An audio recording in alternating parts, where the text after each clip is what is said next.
Asociación de Veciños de Rabo de Galo critica a ubicación do novo radar instalado no quilómetro 237 da Nacional 525, cerca do acceso aos barrios do Couto e Vistahermosa, donde a velocidade está limitada a 80 km/h. Consideran que a colocación é desafortunada e malintencionada porque non creen que onde está colocado vai a solucionar o problema de exceso de velocidade neste vial. Non entendemos por que non se nos escoita. É dicir, aquí neste país temos a costumbre de facer as cousas e non consultar coa cidadanía. Noso radar, o que pedíamos era que se queren poñer un radar, que puxeran 300 metros máis atrás, antes da curva, ou un radar de tramo. Así non nos beneficiaría aquí a poboación de Rabo de Galo.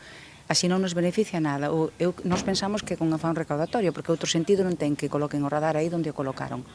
Entón, pois, protestamos por eso, porque non contan con nós para nada. Señalan tanto o Concello de Ourense como o Ministerio de Fomento e a Xefatura Provincial da Dirección General de Tráfico e afirman que o lugar elexido para ubicar o radar só atende a fins recadatorios e non se pensou en absoluto na seguridade vial da saída de Rabo de Galo.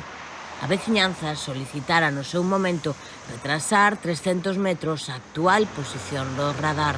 Metimos un escrito tanto a Fomento como ao Concello, a Policía Local e a DXT. Fomento ainda nos contestou, a DXT contestou en xuño, Fomento ainda acaba de contestar hai 3 días cando sabía que xa iban colocar o radar aí. Nos deberon revisar os papeles e hai 3 días pois decidiron contestar de que non era un tema diles. Entón eu a DXT desde aquí non entendo como colocan o radar aí, non consultarnos, non recibirnos, non escoitarnos e que nos deran unha explicación por que razón o radar vai colocado aí. Dicen que é para pacificar o tráfico hacia a entrada ao Couto, o sea, a cidade. E os que estamos vivindo aquí, que? Como pacifica? Este é o 15º radar fixo das estradas da provincia de Ourense e o primeiro na cidade. Este novo modelo vai controlar a velocidade nos dous sentidos da marcha e é o primeiro deste tipo nos accesos a Ourense. Inda que a instalación está rematada, todavía non está activo, inda falla colocar a sinalización que avisa da súa existencia.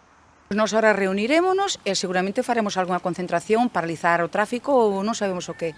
De momento teremos que reunir as veciñas e decidir que é o que vamos a facer. Non nos vamos a estar calados, está claro, hasta que nos solucionen, porque a iso nós non vemos que sexa unha solución.